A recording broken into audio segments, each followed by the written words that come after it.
Left-Wing Kingz. Listen, think, act, repeat.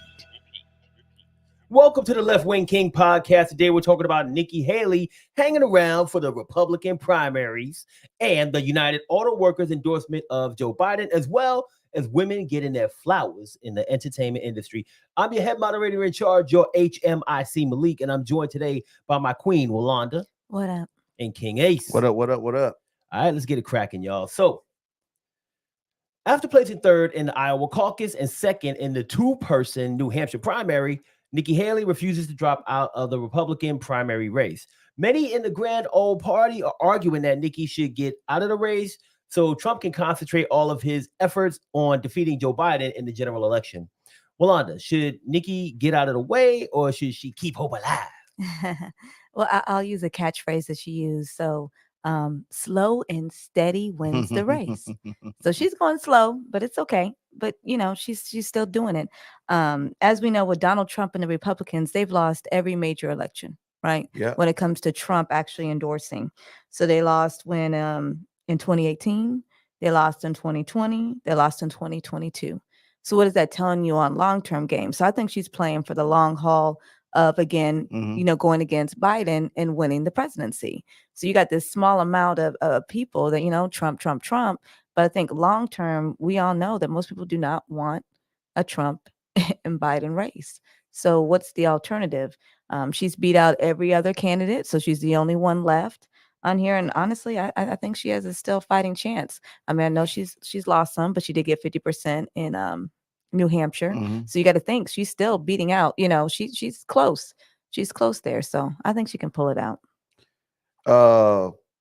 I don't think she can. And here's my reason why. If it was a general election, yeah, probably, because New Hampshire's filled with a lot of independents. Right. So that's why she got a whole bunch of votes up there. But when it comes to the party, and we're talking about the primary, and she's not going to beat Trump in the primary. He's just got too many people that are loyal to him on that side. And not even you talk about like a Trump supporter who's just blind faith. You're just talking about some Republicans, the established Republicans there, like Mitch McConnell and stuff, are going to just back him up and make sure that it gets through. So, the good thing is like, I'm glad she's still running though. Right. You know what I'm saying? Because I think it sheds light on some of the Republicans there that really don't want Trump to win, in the party, doesn't want him to represent them. And I think that's where she pulls out and shows that. But does she have a chance to beat him at the primary? I don't think she has a chance to do that. Yeah. So New Hampshire and Iowa are, I think, less than 1% of all Republicans in the country. So it's not really a good measuring stick to say whether she could win or not. We still got 48 other states that it could have primaries or caucuses or whatever they do in that state. Is so crazy. They have so many different ways that they do it, but there's still 48 states to go. So I definitely agree with you. I don't think she's going to win based on the polls and things, but in 2016 taught us that you can't really count on polls for everything. You know what I'm saying? They could be garbage, and they could get out there and she could still keep running, and maybe, to Walanda's point, maybe pull something out. Now, the question that I want to pose to you guys is, yeah, there's still other states, and the next state is her home state, South Kakalaki. And you would think that she has an advantage there, but a lot of people are saying she's not going to win. So how damaging would it be for her if she lost in her own home state that she was once the governor of? Definitely impactful. But I do want to point out roughly 50%, so half, do not want Trump. It says that primary voters want an alternative to Donald Trump. So here we do. We have an alternative, which is, Haley at the time. So just keep that in mind. As far as her losing in South Carolina, now that I think she's going to have a real heart-to-heart with herself, just because when they polled them, when they were having people actually speak about Haley, they spoke so highly of her. That's what was so. I don't understand Trump voters anyway, but I didn't understand that. They're like, oh, she did a great job as governor. She was great. And that's all they say. But I'm voting for Trump. I'm lost. Like, if you saw a good leader in somebody, why wouldn't you stay on that pathway? It's like, no, but I'm going to go over here. So that I do not understand. So I don't have an answer for that. So I do think she will, have a heart-to-heart with herself if she does lose her own state. But once again, you got half of the primary saying, I want an alternative. Well, here I am. Yeah, I mean, she's gonna lose South Carolina. It's just you have some diehard Trump supporters down there that are just gonna vote either way. Mhm. I mean, gonna vote that way. They're not gonna support her down there, even if it is her home state or whatever. So I think with Nikki Haley, a lot of what she's doing is she's really like not prop. She's running to keep herself known, but I think it's really to set up for the next time. Next time she runs for presidency. I think that's why she's doing what she's doing right now. She's staying in the race, but yeah, it's just you got a Trump supporter, you got a base over there that's gonna blindly vote for a guy no matter what what he does. I mean, look, this dude's in all kinds of court cases and did all kinds of crazy stuff. That should be enough not to vote for him. You know what I'm saying? Right. But they're still gonna do it. So Nikki Haley just ain't gonna be able to beat that beat the base that he has got locked down like that. And South Carolina's one of those states that are gonna just support him. But what about South Carolina is an open primary, so Democrats do get to vote in there. So do you think that would assist her? You know what I mean? Because there's Democrats that are voting too. It's not just Republicans. It's an open primary. It can, yeah. I mean, if I'm Democrats will probably go vote for her if they're going to go vote, if they're going to go out there and vote and participate in that, so that may be a difference, but I don't know. I think that for the most part, it's going to be mostly Republican people, and Republicans are going to go out and vote for Trump, blindly. Yeah. Like I said, it ain't going to make no sense. But yeah, I think it can make a difference having an open primary.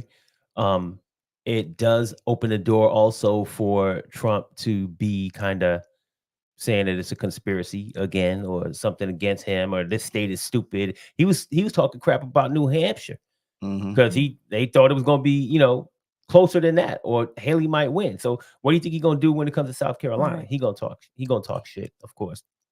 And one of the things that we did see when Walanda was alluding to how the people in South Carolina are very pro Nikki Haley for governor, but pro Trump for president.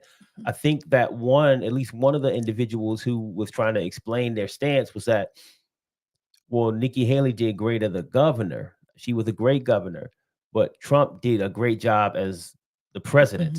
He has experience being president and he did a fantastic job, la, la, la, la, la.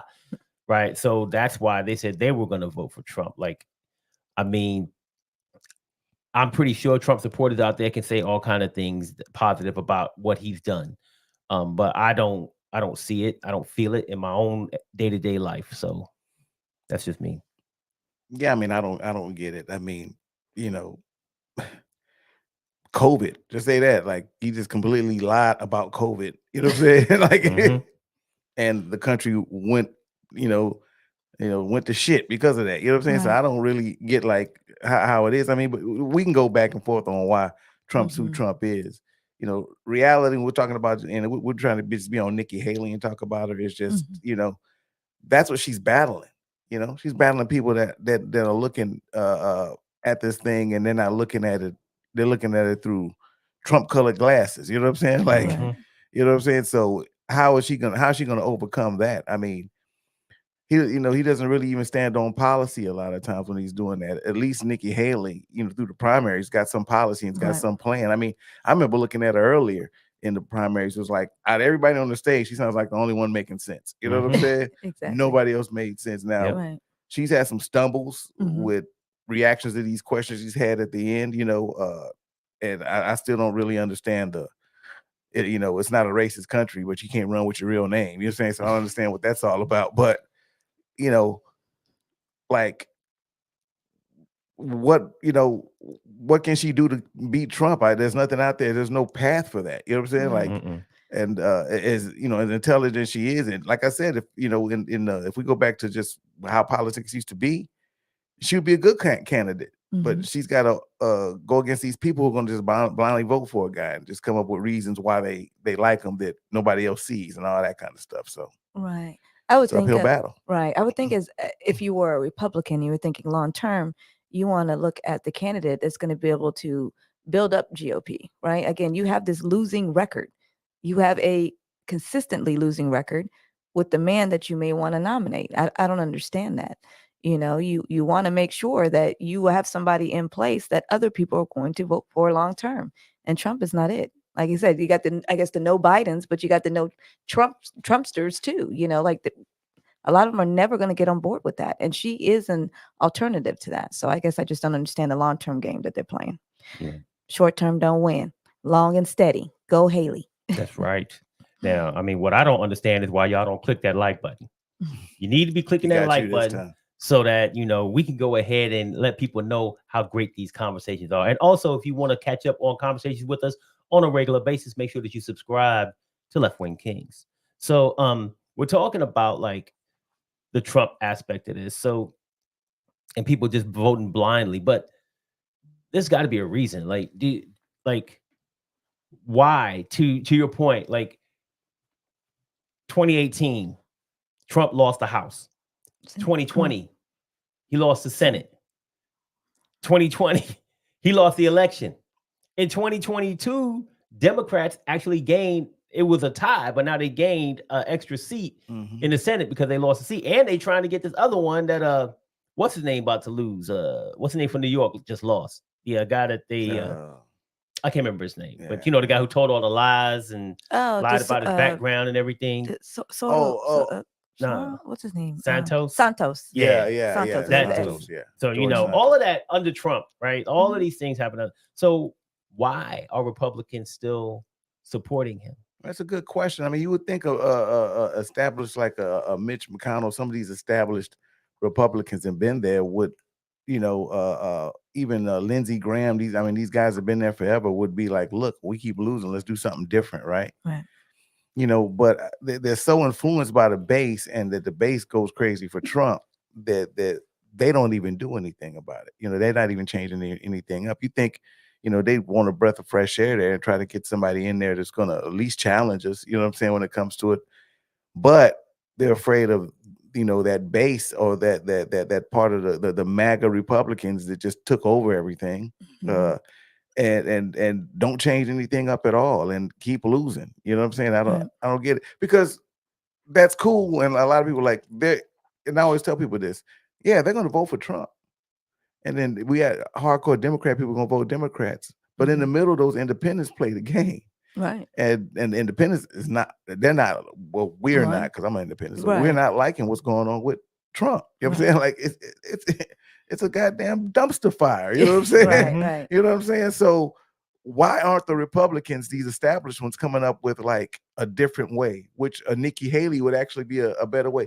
I think that they were doing that with DeSantis, but he's such a stick in the mud. You know what I'm saying? They just bet all their cards on it. But Nikki Haley would be the good play on that. But we know they're not going to do it. The MAGA Republicans are going to go out and they're going to vote for Trump. They're going to go to the rallies. They're going to listen to his lies and him talk, and all the bullshit's going to come out of his mouth.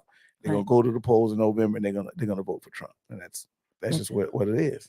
I honestly think some of it, not all of it, is because she's a woman. I don't care what anybody says. We still have a problem as this country with women in power.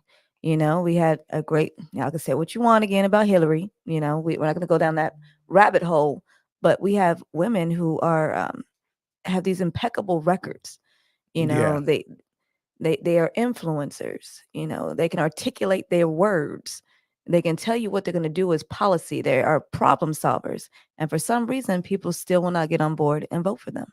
So to me, as a country, we still have a problem. I think her gender does play some type of role, maybe not as heavily as some people want to say, but I'm sorry, you got Haley and Trump. Like, I don't understand the party myself, but just speaking and following and listening and paying attention and reading her policy and just watching her as a human being in general, I don't understand how there's even a competition. Well, let's just start there. She's got a policy. She's got a plan.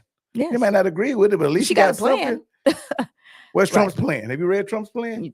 I haven't read it, but he got a website with it, I'm sure, because he don't never talk about it. Yeah, no, I mean, but people are like, go Trump. Go. What is he? Yeah, you know what I'm saying? Go Trump where? What is he gonna do? What is he? So I think her ethnicity plays a fact. I think her being a woman plays a fact. Come on, let's be real. Trump wasn't even a city council member. You know what I'm saying? And he got the presidency. This lady's been a governor. She's been an ambassador to the UN. To the UN. We don't run down Hillary's Oh resume. yeah, I can't even. Right. even everybody said she's probably the most qualified person that ever ran for president. You know what I'm saying? So, but yeah, they got a big problem with, it's a big problem. I heard women talking bad about women. Women. Oh, they always do. Like, Yeah. Women don't like women. Yeah. Don't you know? If we're talking about qualifications, come on, the Republican Party don't care about qualifications. They want to put a figure piece or a guy that has no experience, never ran anything, barely ran the companies, and in the companies he's ran into the ground. I mean, and it just doesn't make any sense why why they back this guy as much as they do, because we know why, because he has a fan base out there that basically does anything, lives off every word he says, and does and thinks he's brilliant for whatever reason. But like, if you just put them side by side, it doesn't even make any good sense. If you didn't know who they were and you just laid them out who they were on paper. Right. Their resume. Just put it out put there. their resume there. I mean, right. you would just say, oh, wow, okay, I'm gonna go with this person. You know what I'm saying? You won't even hire you wouldn't hire a manager at a convenience store that had no experience in what they were doing. No. But we elected a president that did. You know what I'm saying? So it's crazy. Yeah, of course they got a problem with him being got a problem with her being a woman. They hold that against her. You know what I'm saying? That's the only thing they can do. Don't make any sense any other way. Nope. Yeah. So I mean, yeah, she can't do anything about that, but she could get out of the race if she wants to. And she's choosing to stay. So a lot of people are saying that that's hurting the Republican Party. What are your thoughts on that? I don't think it makes a difference if she runs or not. They're going to still vote for Trump. You know what I'm saying? Now, it ain't like all the Haley people are going to be, right. Hey, man, let me, when we get out, let's run over and vote for Trump. I mean, more than likely, when he wins the primary, if they go into the booth in November, they're going to vote for the Republican nominee, either way it goes, But I don't think it's like he's still got to deal with Haley and she's holding him back. Why? Because y'all going to vote for him anyway. What do you, I don't, right. What is she stopping? You know what I'm saying? So I don't think it hurts. I think it's good for her to kind of show that, like I said, once again, because the next time it comes around, next time she wants to run for president, she can build off of what she's doing right now. Right. And I think that's what her plan is. I don't think she believes she's going to win the primary, but I believe she saying, okay, well, next time, whoever wins, I'll be ready to run for president again. I can build off of this platform. Right. They keep emphasizing the word unification, but I just don't agree with unifying parties. Like, can't we just vote for the best person for the job? And I think Haley speaks to that. I think she's like, I'm not just going to get in line, even though we know she probably going to get in line. She doesn't speak to that. She speaks, you should be voting for the best candidate. Okay. Yes, we are part of a party, but who is going to do the job? Who's going to be able to do the job? Who's going to be able to beat Biden? And that is her major focus. So I know they keep using the word unification and she needs to get out and just get in line. But if he's not the best person for the position, then, that it is what it is. So I think she needs to stay in personally, fight your fight. Don't be just giving up like the rest of these, and just getting behind them. Like, fight your fight, especially if it's something you truly believe. And I respect her for that. I think she really wants to do better for this country. I think she wants to unify the country, not just the party, because again, there's not just Republicans that are out there voting. You got Democrats, you got independents, you got third party, there's more of us. It's not just one party. So I think she's, again, you looking at it in a universal perspective of, hey, let's unify everyone. And what are we going to do? And who's the best candidate to do that? And we all know that is not Mr. Trump. So, yeah, I think that it does hurt the Republican Party in a few ways. They talk about it's dividing them, but to your point, I don't agree with that. I think people, even the Republican politicians who don't like Trump, ain't gonna like Trump, even just because they're Republican. Some of them do. There's a lot of them that just get in line. Like, I think if Nikki Haley stopped running right now, she would endorse Trump? Probably. She was an ambassador under him. If she stops running, she's going to unify with the rest of the party and get behind Trump. She's going to endorse him too. Just like Vivek and Tim Scott and everybody else. Chris Christie didn't, right? You have some who won't, right? They're a small minority, but it will help them unify, even though I don't agree with that. Some of their people are going to come behind him. Now, another thing that it does hurt for the Republican Party is fundraising. Because right now, like, there are people who are fundraising and giving their money to Nikki Haley. If she drops out, all that money goes to Trump. If they decide that, right? They want a Republican. Mhm. To your Yeah. point earlier, Yeah. they ain't running to the Democratic side. You may not get The money. independents will go whichever way they want to go, which is great for most elections when you look at the popular vote, because Democrats usually take an advantage from independents for the most part, not always. But they always help decide the winner, whoever the president is, right?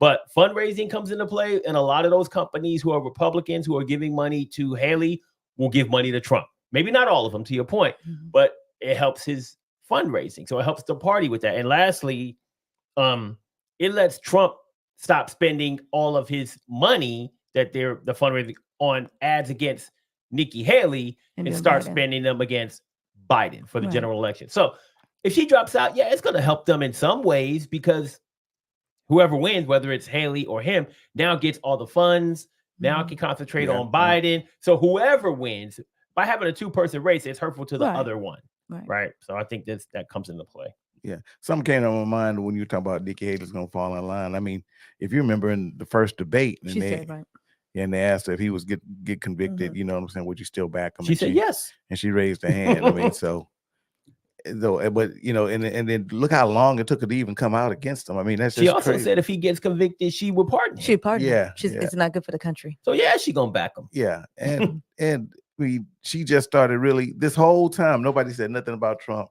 Even though they didn't show up to the debates. But now, you know, now she's all gung ho because it's him and her. But that still benefited him. You know what I'm saying? Like, so yeah, I mean, she's gonna be behind him, if she does that, and she's gonna fall right in line probably and be up there on stage yelling. I better not see her on stage. Boy, I'm be sick. I'm turning off the TV. If she get on behind it, I'll be like, get ready. Yeah, get ready to turn off the TV. I can't. Jim been looking like Tim Scott. God, he just looked like a getting talked about and smiling and laughing about it. I call him gummy. He looking gummy. I said, boy, stop it. Boy, he got the culture looking bad. He up there, does, bro. You got the culture looking bad. We're gonna do one on just him. All. Well, somebody who got the culture looking kind of good is old Shuffling Joe Biden. He shoveled his way into the United Auto Workers endorsement. On January 24th, Joe Biden received the endorsement of the United Auto Workers Union. So since Joe touts himself as the most pro-union president in history, this is probably a must for his re-election campaign. But Ace, does this endorsement help or hurt his election chances? Helps a lot, man. I mean, and I don't know if you got to see it. I sent a video out on the speech that the UAW president actually had. And he hit the nail on the head when he just compared what Trump did compared to what Biden did. And when he said, hey, what did Trump do? Trump went to the boss, and the boss and went and had a speech, and he talked bad about the union when he had a chance. He said, what did Joe Biden do? Joe Biden came out and stood with us in the lines. You know what I'm saying?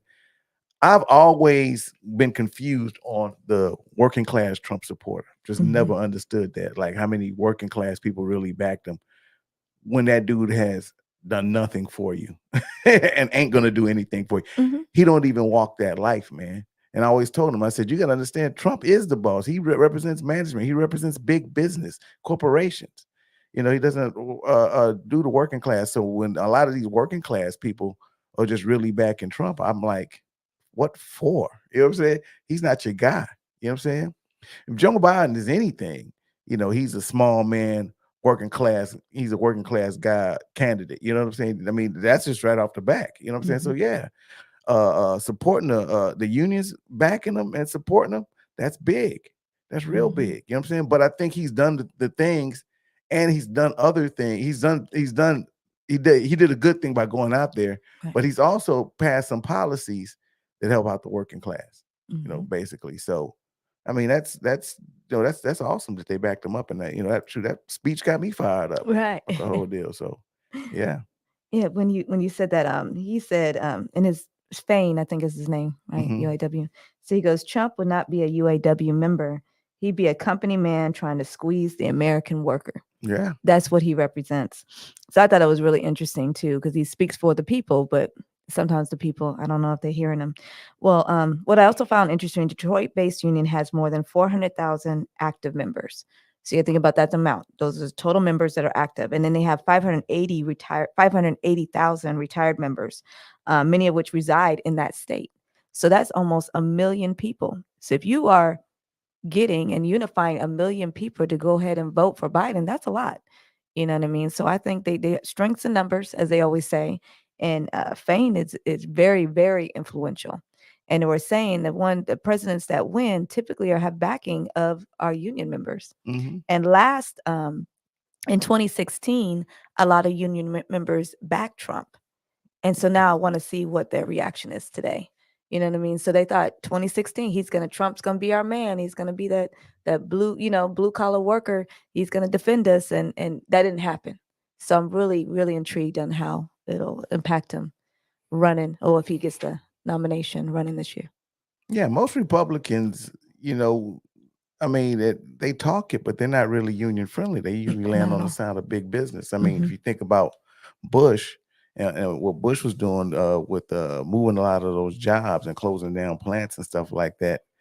And when they throw these tax, and it's funny, they'll give these big corporations tax breaks. The next thing you know, they're laying off people, and they're like, "You got a tax break," but they start laying off people, looking at that bottom line. That's usually what it is, and that's what Trump represents. I don't get why people don't see that. The working class guy don't see that. He's never even said he was going to do anything for you. That's not what he does. He's going to give big tax breaks to corporations and exercise what they call trickle down economics. I've been trying to do that since Reagan, and it ain't never worked. No trickle. Trickle down. There ain't no trickle. It never reaches the working class. So that's why it confuses me when I see all these blue collar guys supporting Trump. It don't even make sense. Right. The water fountain is off. They turn the faucet off completely. They didn't even give you the they put the trickle. lock. They put the lock on it. Yeah. And that's what he said. We can stand up and elect someone who's going to be for us or fight us against it. And it's exactly what he does. I mean, you guys got to remember, as far as when he fought for tax reform, that tax reform wasn't for the little man, No, sure the wasn't. working class, me, you, whoever's watching. It wasn't for us. It's for corporations. And that's why we're feeling the impact right now. Like you said, corporations are still laying off people. So it just shows you that I don't know if that trickle down economics is actually working. How's it looking? We're in 2024 with the same concerns and issues and still talking about it. Yeah. I had a friend of mine, and it's tax season, so W-2s was out, and was just ranting and raving, like, "Oh man, under Trump, our taxes was better. They taking out more taxes." This fool's looking at the employee number on the thing that you got to put in the employer number that's in there. I said, that ain't your taxes, fool. I said, it don't work like that. You think the president went out and said, "Man, shoot, I'm going to raise y'all's taxes like that." I said, "Man, y'all don't even know when they say taxes, what they even talking about. Republicans ain't talking about your taxes. They're talking about corporate taxes they going to cut." So, but I mean, it's just the ignorance is like, people don't understand and know that. It don't work like that. Yeah. Well, I mean, when you talk about this endorsement through the United Auto Workers, I think that a lot of it comes down to trying to get those swing states where there's a lot of unions. Michigan. Yeah, Michigan. That's a swing state. There's a bunch of unions there. Pennsylvania, Wisconsin. Do you think that this is going to kind of be like it's going to help them win those swing states? And also, do you think it's going to trickle to other unions giving Joe Biden the endorsement? If the Biden campaign team, if they package it right, if they get the messaging out there, it can. That's the thing. If he messages it right and it reminds people of what he's done and puts it out there, I think that's a big problem with Biden right now is his messaging. If he can get that going, then it can be a real big help for him. But and I say that, but I think it's all strategic also. I don't think he's trying to shoot out too fast or what he's doing, giving them an opportunity to have some comeback. So I think he's really going slow, but he's doing it purposefully. But if they put together and package it right, it's gonna help them out big in those states. I mean, a lot of people are unionized like that. They and coming from a state where we're not we're really non-union, so it doesn't really, we don't understand it. But these are people's livelihoods. You know what I'm saying? This is how they make their money. This is how their dad made their money. I mean, it's a big deal. So it can really help them out in those states. Definitely. And it says Democrats have historically, that's how they won, is by union members. And that's what I'm saying. Like Trump, how he won that year was having that backing of unions. So it just shows you that they're very, very empowered and very influential in the voting game. So definitely, I think we're going to see some type of impact. Like you said, if the messaging is correct, If if the he messaging is correct. stands on that, and you got 1 million, union workers, and you got their families and friends, and that's how people talk, and a lot of times family members, not always, they tend to vote together. So if you have a union member, that's just one person in that family. They got 4 or 5 other, siblings or whatever it may be. I mean, that accounts to a lot of votes, and they help with the campaign funding as well. So he's got a lot of money, got a lot of power. Yeah, I think a lot of people forget like how presidential races kind of go. Like when the primaries, you're hearing a whole bunch of things about Republicans, so people kind of think the incumbent, isn't really doing anything. But wait a couple of months, it's gonna come out. Wait a couple of months, and I think that this union backing is just the beginning to see that, especially if you have him getting backed by unions and doing things, and then as the campaign rolls out, all this other stuff comes out, and on top of it, your top candidate is in trial, and you just hearing all these verdicts and all this crazy stuff come out. I think it's gonna be very impactful going down the line. So Yeah, it's gonna be interesting, man. This political season is gonna be real crazy. Oh, very. one thing that I wanted to touch on too was like we talk about like people voting against their own interest. Yeah, There are people who are in unions who are Republican too. yeah, So they might, even though they're getting the backing of the UAW, they still might vote for Trump just because, like I think you said in our first discussion, people vote in party lines. There's people Yeah. that are just like that. Like we got friends who we know who I they don't just wanna vote talk about the party because that's what their parents told them to do and that's what they do. hmm And that's the end of it. And when you talked about how we're like a non-union state, like there are unions here, but they pretty much Not strong. powerless because Mhm. it's a right to work state, like you Yeah, said. So the unions basically have no power. And there's unions here who I know for a fact, because I talked to my wife about it, that there are people in their union who talk about you're voting against your own damn interests, people. yeah. They talk in front of the whole faculty Yeah, and tell them that, and they still voting against it. So even though he has the backing and the endorsement of the UAW, he still is going to lose a few votes, but I think he'll get the majority of their votes. And I think that's really going to help him out. And I think that you guys can help us out by clicking on the like button. he did So- it to himself. Did it to me. So click the like button. Also, make sure that you subscribe to Left-Wing Kingz. So speaking of pulling in voters, do we think that the endorsement of the UAW or any unions out there for Joe Biden right now, because he's probably going to get the other unions are probably going to jump on board too because of this. This is like the big union, and most of them are probably going to jump on board and endorse him too. Do we think that it could pull in non-union voters by the activity and the speech, that the video that you show, like talking about Trump? Do you think that this will help with non-union votes too? Yeah, I mean, it could be influential. I think you're an independent voter, and you kind of on the fence, like they like to say, and you can see something like this and say, okay, this might make a better decision because we have a something that Joe Biden actually did to help out the small man, so yeah, it could be very influential when it comes to the independent voter. Like I said, once again, if you're a diehard Republican, more than likely you're going to vote Republican. It's not too much you're going to do that. If you're diehard Democrat, the same thing. But it's those swing voters we're looking at. So I think that this can be real powerful in that realm. Right. I do want to point out that Michigan, I want to say, helped elect Biden and Trump. And then look who Michigan is made out of, which is your union voters. I do think Fain is like with his influential power, like he said, with the unions, and then his questioning. He was like, who has the best shot at winning? Who's going to help the small worker? I mean, he really speaks to the people. And I think people listen to that because people are hurting. We always talk about inflation and, people's money is tight, just different things. And I think he really speaks to that. And I think if they listen to his messaging, it's going to help Biden in turn, because who was actually out there with the people was Biden. You didn't see Trump on the strike line, picket lines. Who came down there and spoke for you and actually fought for you.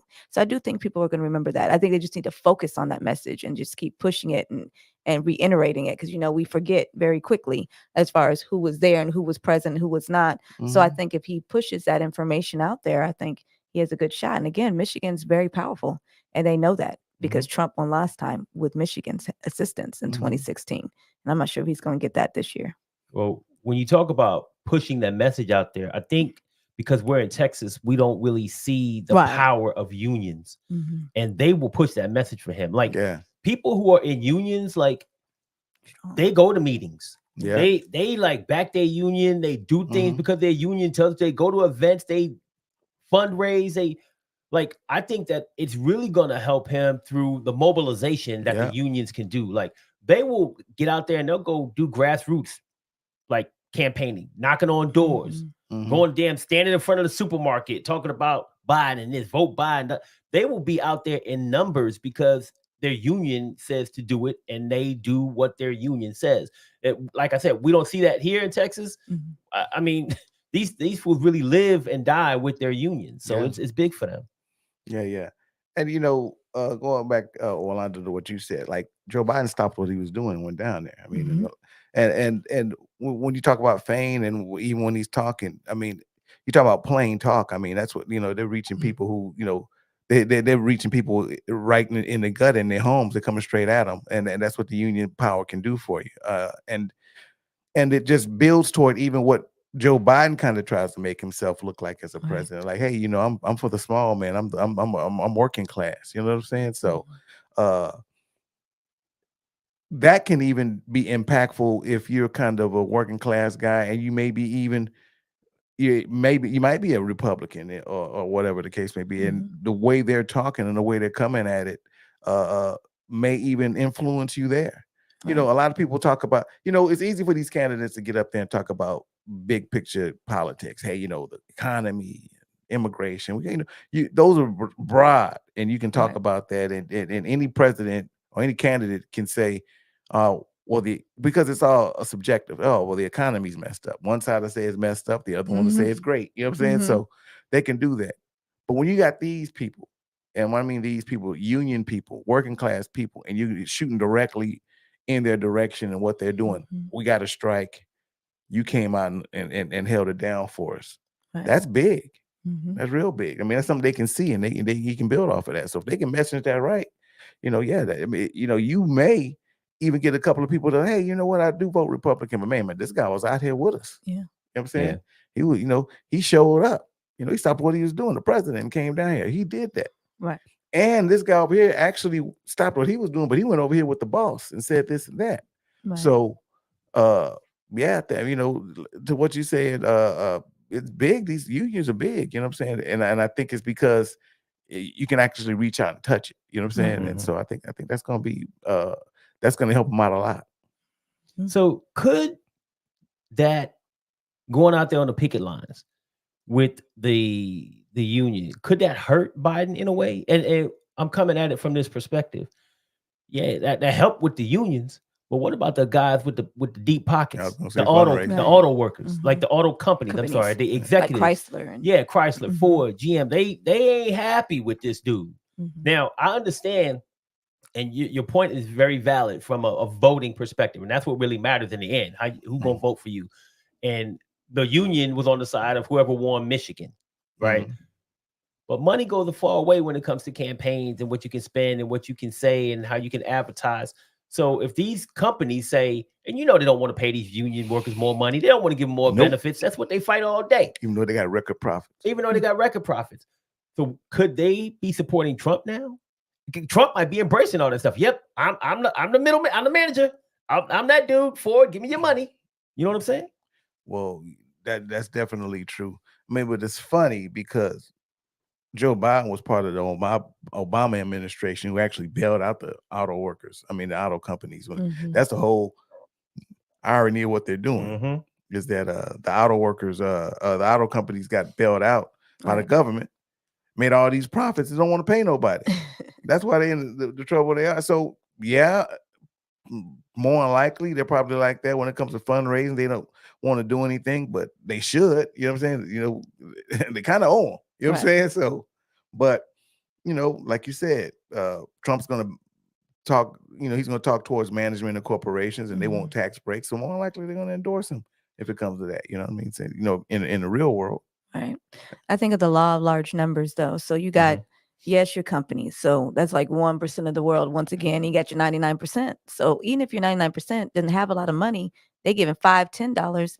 That can still equate to the large numbers, of the corporations and stuff. So yeah, he's gonna lose out some, but I think in the end, it'll be so much more impactful because you can have the rest of the world. You got your 1% and be, hey, I got 99. I got the 99%, maybe without the money, but if they all just pitch in a little bit, we'll be okay. So we got to start looking at it that way.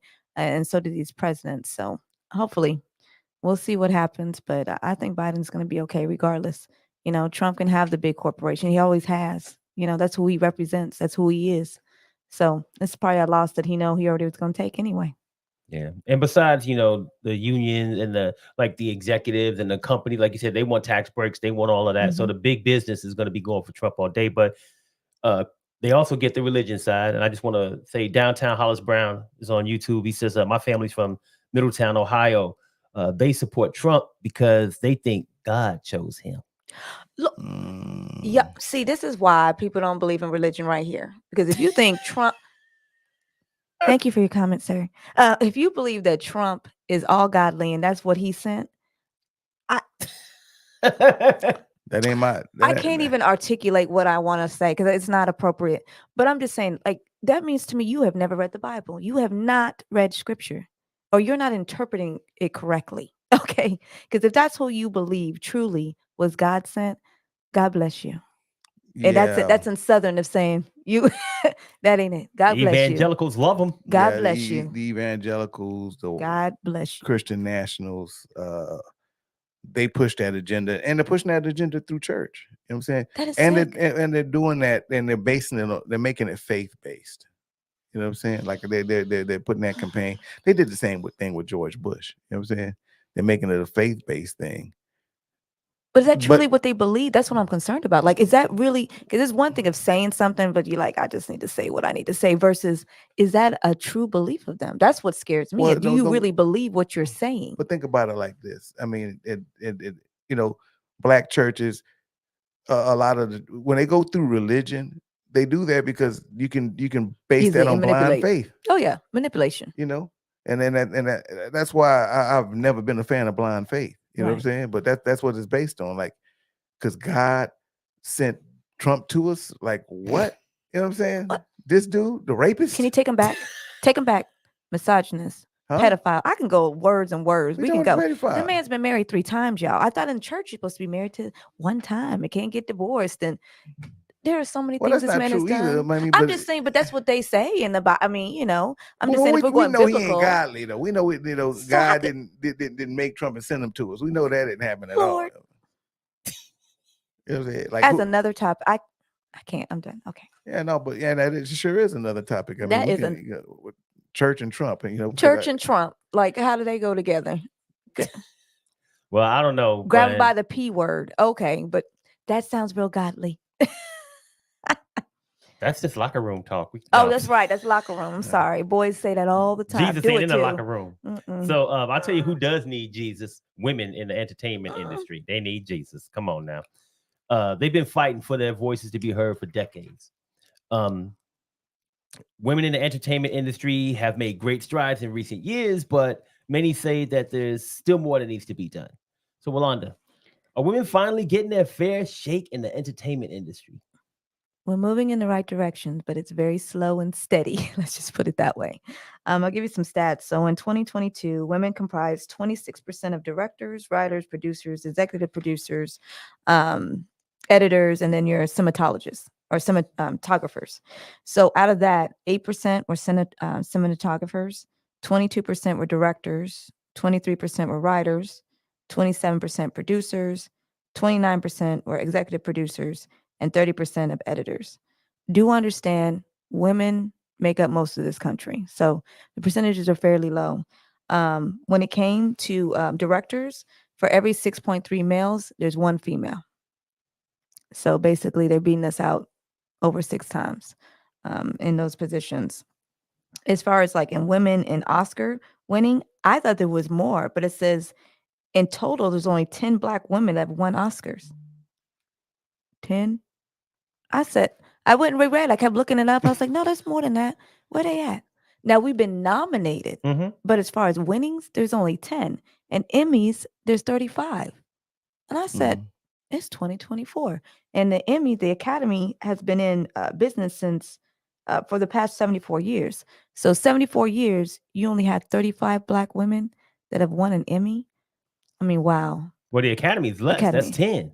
Right. Yeah. Sorry. you said Academy's 10 10. Oscars. Sorry. Yeah. Emmy is 74. Yeah. I said, so I have no words. What I will say this is that I'm thinking of all the movies that I've seen, you know, Black females dominate in. And again, my interests may not be the same as others, right? I have to recognize that fact that we as a populace may not watch some other movies that other people watch, but I like movies. We go quite a bit. I'm like, that's sad. So what is that saying? We are definitely underrepresented in this, and as far as in entertainment industry. So when I always see these females coming on and saying, I'm not receiving the pay I am, and the whys, and them pushing that, well, the numbers are there. How many Soul Train awards down there though? Soul Train. But Soul Train don't. But an Oscar and Emmy. 99.9% of all Soul Train awards have gone to a Black woman. And we be cheating at the Soul Train awards. Right? We like, who won? And just like, No, it says grossing films. Like the no, women are okay, not doing well. They're not. I mean, again, it's saying we have progressed, but I was like, if 10 and 35 is progression, wow, like slow and steady. We're going slow and steady. So maybe Haley, I don't know. It's funny you say that because Tajari came out and shared, you know, what was going on with her. Hell, a few years before that, Monique came out, and everybody thought she was crazy when she was saying it. But I mean, it's and Monique is an Oscar. Yeah, she's an Oscar winner. Oscar winner. And it's a true reality. You know, it's funny, we growing up, it seemed like Meryl Streep just won everything, right? Meryl Streep. You know what I'm saying? And like, how much did that probably affect some quality Black people that were acting or Black actresses that are out there that didn't win? You know what I'm saying? Right. Like every movie she landed in, she was gonna win it. You know what I'm saying? Pretty much, it got ridiculous like that. And nothing against Meryl Streep. I think she's brilliant. You know what I'm saying? Right. I love to watch her act, but there's something there when it comes to our Black actors. Tajari, like you would think, you know, hell, I thought Tajari was like rolling in dough. You know what I'm saying? Like as much stuff that she's done and she's great in, she had to come out and say, "Nah, I'm not getting paid my worth." Monique was talking about when she did, she was doing Netflix and they weren't going to pay her as much as they're going to pay the other comedians. Right. And Monique's funny as hell. You know what I'm saying? And just as brilliant. So no, man, there's definitely something there when you talk about them not getting their just due. Yeah. So there's still like, and my question is like, why is there still like a pay gap between men and women? Like you seen, we might have all seen Tajari. You brought her up. Her comments in Gayle King show. She said, "I'm just tired of working so hard, being gracious at what I do, and getting paid a fraction of the cost. I'm tired of hearing my sisters say the same thing over and over. You get tired. I hear people go, 'You work a lot.' Well, I have to. The math ain't mathing. When you start working a lot, you have a team. Then you get big bills. And then we can't do it alone because we got a team that we have to pay. These people, we need to pay them. I need to get paid. It just ain't working. So why are we paying? And this could go like globally when you talk about like pay. Why do you think there's still a pay gap between men and women? Well, how can they justify in the entertainment business too? Like, I mean, you know, wouldn't that? I mean, I would assume that would be probably even scale. You know, like and I'm not saying that in any other jobs it shouldn't be like a man should get paid more, but I'm saying, but wouldn't the entertainment business be the one business that we would have that you have equality? Like, yeah, you do the same thing. I mean, you're pretty much doing the same thing. Okay, so there's discrimination, guys, and there's gender role, discrimination. There's societal norms. There's occupational segregation. That's what's happening here. Lack of transparency, just being able to negotiate your contracts. Women don't do well. Again, we got women trying to be presidents. We have not had one female president, and we're in 2024. So just tells you that we have discrimination, here as far as when it comes to gender. We're still fighting along. So, I mean, those The same things that exist for discrimination are existing in the entertainment industry. So I think it's a global problem. I don't think it's just an entertainment problem. I think it's just problems that we have had in our society for such a long time, and we're still fighting the fight. Yeah, I think that all those things are present, and they're all variables involved in why people get paid different amounts. I think also, and I don't know if you brought this point up in your list of reasons, but they look at things like, okay, experience, how good you are, how many awards you've won, is it a lead role, is it a supporting role, is it, like whatever the case may be. Now, I would say, to your point, Ace, Tajari probably checks all of them damn boxes. Like, I don't think there's any reason that she doesn't have enough experience. She's won awards. She's a phenomenal actress. She's good at what. Why would she be getting paid less than any man besides those points that you brought up? Yeah. Because it's just like we said, if you took her name off and her gender off and just put her credentials up against a man's credentials that was one of the best actors out there. I'm not trying to put her up there with no Robert De Niro or and stuff like Washington, that. You know what I'm saying? Not that. Yeah. But most good male actors who get paid a lot right now, you probably wouldn't be able to tell the difference. Right. And you would say, okay, who you gonna pay more, this person or this person? I mean, let's go movie to movie. I mean, and not to pick TV on shows, anybody, everything. Pick on anybody, but let's put up against Kevin Hart. I'm not knocking Kevin Hart. You know what I'm saying? Yeah. He's a comedian, he's a comedian. He's good. I mean, but if you line her, if you would line them up as an actor, you're gonna be like, but I guarantee you, Kevin Hart making more money than she is. Oh, definitely. You know what I'm saying? And I'm not knocking Kevin on what he does. What he does, great. You know what I'm saying?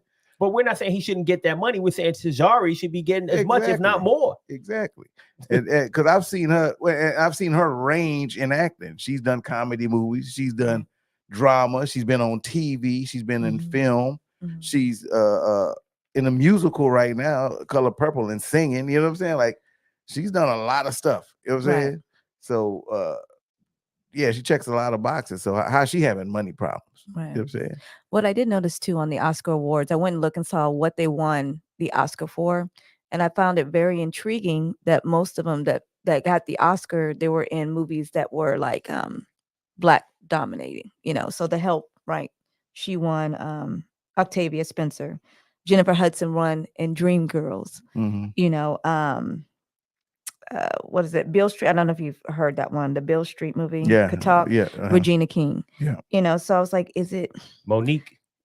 Yes, and Precious. So I was like, is it the movie? Like, I can't find a correlation. Like, what is it? Like, do we need to be in more films that are predominantly a little bit more diverse in nature to get noticed? I don't know, but then again, they try to go for these roles and they don't get them. So I don't know. Like, you're fighting against a losing war. To me, we need a culture shift or some type of policy changes to help them. And until we shift in our culture and our way of thinking as far as gender roles and what type of roles they can play too, because I don't want to see them always playing a maid or what is it, the slave movie? Was it 12 Years a Slave? She won. Yeah. I don't want us to always play those type of roles to be noticed. It's like we get noticed in specific realms of entertainment. Well, I don't know if they need to shift to different types of movies, but I want you to shift to that like button. So you go ahead, click on that like button. And when you're done doing that, make sure that you subscribe to Left-Wing Kingz. So you're talking about these types of movies that they're in and for Black women, but let's talk about just women overall. And like you said, there's a lot of roles in the entertainment industry that women are doing. And we've noticed that, there's women directors out there. And one thing that we've noticed is that, some of these women films ain't getting their fair share. So is there a bias against films that are produced and directed by women? I wouldn't say a bias. Well, yeah. And why I'm kind of struggling with it is because I don't want to say there isn't a bias, because that's not true. I mean, we just talked about it when it came to the presidential race. There's always that issue of when a woman's doing something, they have that, that discrimination against them. So it ain't completely gone like that. So I think there's a bias, but I don't think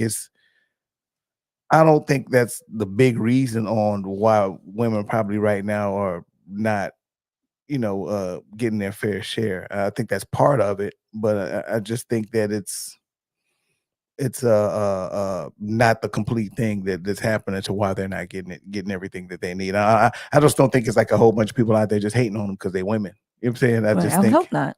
yeah, you know what I'm Yeah. saying? But I think there's other things that kind of come into play. Like you're saying, like the kind of the Black Hollywood thing. And when you were kind of Mhm. talking about it, there went a lot of Oscars on movies based on the Black story. Right.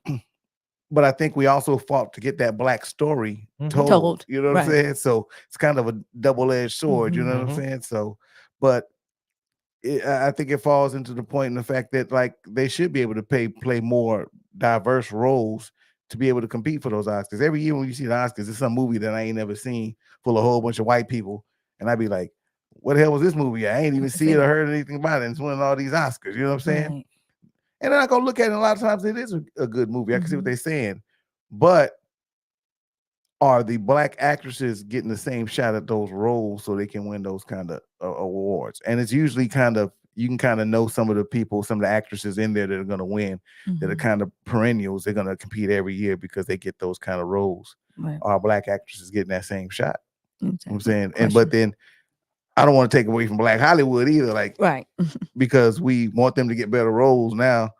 We're not exposing Black Hollywood to the movies that are out there, which have some of the directors and stuff that we're talking about. So yeah, that's why I say, yeah, it does play a part that women are being discriminated against, but I don't think it's the whole thing. I think it's just Mhm. part of it. Well, I did look and it says women's employment in the top grossing films remains low, right? So we know that.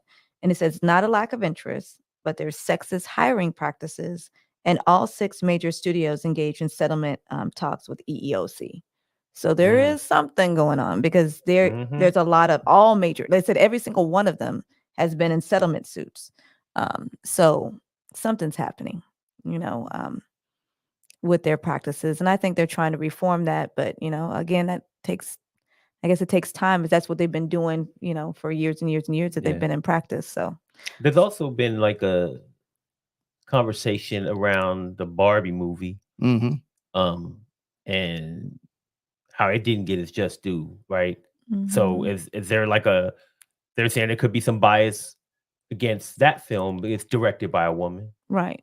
And like I said, what I found very interesting is the nomination was Ken, which again, with the Barbie movie, if you understood what the Barbie was with the woman empowerment, I just thought it was kind of a snub against them. Like none of the women, not the director, not Robbie, but the male Ken actually got a nomination for the movie itself, which it's called Barbie for a reason on there. So it's intriguing. But directors, like I said, if you got 6.3 male directors to every 1 female, they're not even hardly being able to participate and compete because there's not that many of them. And I'm not saying just because you're a female that you need to be nominated. I'm not saying Right. that, but you got to be good at what you do. But again, it's almost kind of like being always having to work harder, I guess. Yeah, and there's a lot of categories. It's frustrating. There's a lot of categories, right? Let's not Yes. get it twisted. Like Lots. it's not just best actor and best actress and right, best supporting The role. Oscars have Mhm. I don't even know how many damn Yeah. categories you could get nominated Mhm. for. Mhm. And I'm not trying to say that I'm a big fan of Barbie, and I didn't even know I did go as Ken for Halloween. Yeah. But Yeah, you did. that movie couldn't get after. Okay, let's just talk about how it performed. The movie itself, like It's grossing. yeah, how much money it grossed and how many people went to go see it. There was things on the news all over the place about going to see Barbie and everybody dressed in pink, and it had a pop culture impact, like on everything. Like it was everywhere. It was in your face. Like you said, half the movies that probably got nominated, I don't even know where the hell they are. I ain't seen no advertisements for them. Nothing. This movie was in your face everywhere. So just when you talk about like the impact, how much it grossed, like does that play? It don't get like yes, it does. Doesn't play. it make it play? Okay, I'm sorry. Yes, it does play. It all plays into like the nomination and all of that stuff. I don't like. We could easily look up. So what does the Academy have to consider when you're looking at a movie for? And I'm pretty sure it's different for different categories or whatever, like best score or best soundtrack or whatever the hell you want to say. But at the end of the day, you're telling me that this movie couldn't get one nomination, like for the director, like not besides Ken. Yeah. Like to your point, that helps to push the narrative that we're gonna give flowers to the guy, Yeah, and not but the not there was 2 guys in the movie. yeah. Ken and whatever his damn little The- friend's name was. Skipper. No, that's the No, it girl. wasn't Skipper. It was some No, damn no. weird guy. Will Ferrell's in the movie too, wasn't he? Yeah, Will Ferrell was Uh, the head of Mattel. Oh yeah, wasn't he was. I think he was. He was the Mattel guy. What's his name? But, I okay, don't remember the other guy's name. there was I 3 don't know. guys, Yeah. main guys in the movie there. Yeah. Because Will, But you're right. But at the Female end of the day, dominated movie. there was about 50 And- women, 50 Barbies These running around. and the and guy. 3 guys and some, a few other guys, the beach Barbie guy, Yeah. the strong guy, But at the end of the day, it was a John Cena was in there. Yeah, it was a It's a female dominated movie. Empowering. Yeah. And you telling me they couldn't get no love? Like after all they did, it was a phenomenon basically at the time Right. that it was Yeah. out. Not taking anything away from Barbie, and I get what you're saying, but to me, I mean, I like the movie. I went to go see the movie. Mhm. I mean, it was a fun movie, but I wouldn't say that movie was a movie that was that I wouldn't say that movie was something that I would consider like best picture. I'm not saying it was best picture. All It couldn't I'm get best saying is- cinematography. No, It couldn't no, get it could do a best lot. It sound? could do a lot of things, but all Right. I'm saying is just like, and I get what you're saying about the women empowerment thing or whatever. But also, my argument was there was a lot of good women out there that were acting and up for those roles also. Right. So, it probably went hard for Margaret Robbie to really kind of get like best actress or something like that because who she was going up against, just dependent. I mean, I hear what you're saying, but I don't think it's like they went in and like, I don't think somebody diabolical back there saying, hey, you know what, that's a movie about women, so let's put a man, give a man But the there's award. something called Okay. inherent bias. Bias, That has right. nothing to do with them being diabolical. Yeah. It could just be inherent that this is Okay, I'll give you an example. Okay, so think about when Black Panther came out. Mhm. I love Black Panther, Wakanda, and Yes. the environment it created Phenomenon for black Black people. culture. Yeah, I'm Barbie sorry, did the Black same thing Panther. for white folks. I Well, know. Hey, Barbie did it for me, Mhm. But what my point is that Black Panther was a good movie, but it ain't the best movie I've ever seen. But the Exactly. creation of the empowerment, the culture that it created, and it got a nomination. Mhm. It sure did. And I'm sorry, I don't think, again, and I love Black Panther. I love everything about it, Wakanda and all just everything. But it I didn't wasn't like the the best. second one. I didn't either, but it wasn't the best. You know what I'm saying? I've seen better movies, is my point. And the same thing with Barbie. I've seen better Yeah. movies, but what did it mean for the culture? What did it mean But I don't for think women? the Oscars. What did it I don't think the mean? Oscars represents know? that. It though. does. It's it does. supposed to. It's part of the whole thing. I'm that gonna look it up. people but get votes I'm for the gonna Oscars, and you have to think about this. People get votes off of things like just because they like shit, right? Just what it did for like everybody. It's name recognition. We know people vote for, and I'm talking about politically. You vote for somebody because you like him. Well, I like Nikki. He's nice. I like Trump because of whatever. So I'm gonna vote for him. Name recognition. There's all type of reasons people vote for stuff, and it's the same for the Oscars. Like they could have voted, like you said, Black Panther, great movie, loved it. I mean, you telling me that Barbie, and this is the thing, and like I said, I think it's an inherent bias. I don't think that there's some mastermind saying we're just gonna give the guy a nomination. I don't Right. But we have a problem as a country with bias. We have bias against us when we walk into a room, at work, full of white folks. Mhm. It's just part of nature, and I think that's what's happening to these women in the entertainment industry. Mhm. So, but in general, with all of these problems out there, I know that there has been, to your point earlier, there's been an increase in like some women. Like we got what is her name? Ayo Adabiri, Quinta Brunson, Niecy Nash. I mean, all of these people have won like supporting actress or lead actress nods in the Oscars and the Emmys. So are we, like you said, we're moving the needle forward slowly. This year has been a pretty good year. Yeah, it says 7 of the 10 Oscars awarded to Black women have been within the last 20 years. So that gives cause for optimism. Yeah, wasn't Halle Berry the first one? She's the only one to win Best Actress. Yeah. So that's the only Best Actress. So I got, you got Winifred Harvey, Gail Fisher, Cicely Tyson. Cicely Tyson's won 3 Emmys. So I mean, we're moving. I just think, like I said, the pace is slower than I would like it to be. But look at our world, and look where we're at right now too. So we got a lot of movement. But we've been moving. Like but this Color year has been Purple. really good. The Color Purple movies we got coming out. some supporting actress Actresses. nods, but Fantasia got nothing for No. Best Actress. And she was probably our best shot at like getting the second Best Actress Yeah, she Oscar. would've been. Yeah. But I liked the supporting. God, what was her name? The funny one. I can't think of who was. Come on, the other. Not Fantasia. What's the other lady's name? From what? Color Purple. Oh, I can't remember her I name. can't I know remember her you're name, but talking about. she. Yeah, I mean, I don't know. We just have a long way to go, but we have. This year has been really good for us. So how do we move the needle faster? Just being out there, being transparent, getting more movies, getting more roles for these ladies. But I know they're feeling defeated right now, so I don't know how it's going to look, because a lot of these actresses, like I said, with Terry J coming on and speaking her, Monique coming out. So I think the conversations need to be had. I like the fact that they're coming on and speaking about their experiences and being raw and truthful. I never seen them cry like that. First I was like, are they really crying? Like, very authentic. First I was like, how people I know they act and actresses, but you can tell they're really hurt and harmed by what is going on and frustrated. And I know how it is when you work so hard every day and you feel like you got to give 150% and somebody over here giving 25, and those are the ones that are being looked at. I think that's how they feel. So I'm not sure where they're going to go in the entertainment industry, but hopefully more women speak out. We cover those kind of topics and those conversations, and I think that will move the needle. Yeah, it's crazy. We're talking the last 20 years, right? I mean, that's that's in the 2000s, And I'm sorry, there's been a whole bunch of movies since then. You know what I'm saying? So, Right. I mean, move the needle forward. Is the needle even moving? You know what I'm saying? Think about, I don't. My thing is, and those are good points that you brought up, Orlando, on what you need to do. But it's the industry, and I just think that it sucks. You know what I'm saying? Pretty much, like, when you say that, you start putting it in perspective. Like, our first Best Actress nod came in the year 2000, and even like with Denzel and a lot of people, they're just starting to get recognition. These cats is making movies in the 80s, Right. 90s, some 70s. You know what I'm saying? That's not even going to the 60s. Nothing. You know what I mean?